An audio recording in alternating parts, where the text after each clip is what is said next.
Even though narcissistic individuals are extremely shame avoidant, which means they don't want to feel shame, they are also the most shameless people you will ever meet. That's a huge contradiction, isn't it? On one hand, a narcissist will go to great lengths to not to feel any shame, but on the other, they will do shameless acts. The biggest proof of their shamelessness is them lying to you so openly without any remorse, cheating on you, hiding stuff from you, gaslighting you into believing you are the problem, and so on. All of this requires one to be totally shameless.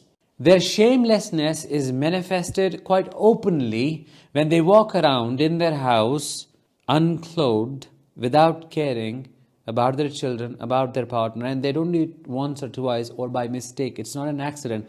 They do it on purpose. This is what I'm going to talk about in today's episode because many survivors have experienced it, so have I. That is interesting. And do you want to learn more about this weird eccentric behavior of a narcissist? Please make sure to subscribe before we begin because there's always a request. Your subscription to this channel may help in spreading awareness about narcissistic abuse. Hi, I am Danish, a narcissistic abuse recovery professional. Welcome to my channel. Thank you so much for tuning in. See, we all feel comfortable in our own space, in our homes. And sometimes we may walk around without wearing a lot of clothes, which is okay because we keep in mind the safety of our own self and our children, those who live with us.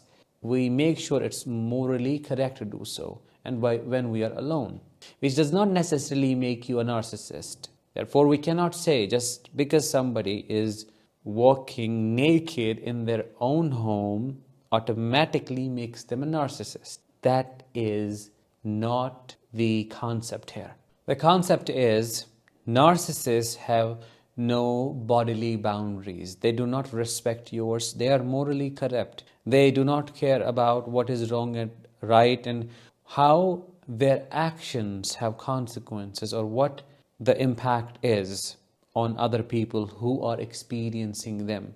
Time and again, so many confused survivors of narcissistic abuse have shared a similar experience of witnessing the narcissist walking around unclothed without caring how it is perceived and how it looks on them. When they were held accountable, they rubbed it off as a joke. Oh, come on, you're being too sensitive. Or their entitlement was activated, including their grandiosity, and they made it more about, it's my home, I can do whatever I want to. What's the problem? See, this is how controlling you are, blah, blah, blah, blah, blah. This disgusting and disgraceful behavior of a narcissist leaves all of us bamboozled because we fail to understand why would a person act this way, like have no physical boundaries whatsoever. I remember one client sharing her horrible experience with me quite early on in my practice, and she said something along the lines of, the narcissist used to come home quite early from his work, and then the moment he used to get in, he would take off all his clothes and not wear them until the next morning, which meant he used to stay in that unclothed state all the time. And then she would ask him to wear something and he would laugh it off and say, oh, come on, what are you talking about? Don't you like this? Don't you like me this way? Have you found somebody else? Is there anybody else more attractive than me that you are interested in? What's going on in your life? And that was beyond a violation because she simply used to point out a basic thing, a basic principle one must follow. He would turn it around, make it about something entirely different, and then destroy the argument that way. It shocked me to know that that kind of blaming would trigger her into phoning and apologizing, asking for forgiveness, and then he would grant it. And then he would get to do what he wanted to do without having her to question him. That is coercive control. That's how they use counter-questioning against you. Another painful yet similar example that somebody shared with me quite recently was about the narcissist who would take a bath in front of his children without wearing anything at all. They'll be just playing around and he would be bathing, leaving the door open. It does not make any sense. Why would an adult man do that? What kind of attention was he seeking? And how immoral that is. Because the word that is coming to my mouth is promiscuity, or being promiscuous, wanting that kind of attention, or abusing your children in that way, but without actually doing it physically. My father would intentionally, unintentionally, I can't say, loosely tie up the clothes, especially the lowers he wore back then. And whenever he bent, he would be around us, and then you would see half of his butt. It's so embarrassing to talk about this, but then it would go down since it was too loose. He wouldn't tie it up properly. And I can't go in details more, but you can understand. It seems like they are disconnected. They don't care who is watching them, or they don't care how somebody like a child watching them is impacting the child's mind. It's like they're enjoying that kind of attention, that kind of adulation, when it's not adulation. It's like somebody is in shock and they're looking at you, not because they love watching you, but because they don't know what you're doing and why you are doing it. In narcissistic families, you see, there are no physical boundaries. Parents do anything at any time they want to in front of children without caring what that is doing to their developmental process.